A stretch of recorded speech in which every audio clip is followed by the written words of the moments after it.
We start by looking at the equation that we're trying to solve and making the equation using the cards from the equation solving kit, making sure that we use the equal sign and the 13 for the constant.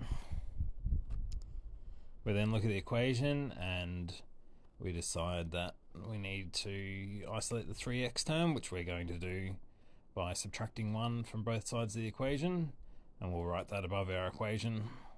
On our working, we notice that the minus 1 and plus 1 cancel each other out on the left hand side, and then on the right hand side we have 13 minus 1, which we know is 12, and we can replace that with a card from the deck. Now that we've got a simplified equation, we can write down on our working that simplified equation so that we're showing our communication at each step along the way. And then we look at that equation and realize we need to isolate the x, need to do divide by 3 on both sides of the equation to maintain equality. We know that times 3 and minus 3 cancel each other out.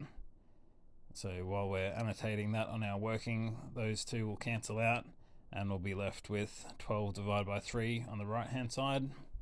We know that that's 4, so we can find 4 from our deck as well, and then we can annotate x equals 4 as our solution. You can encourage your students to show more or less working as required.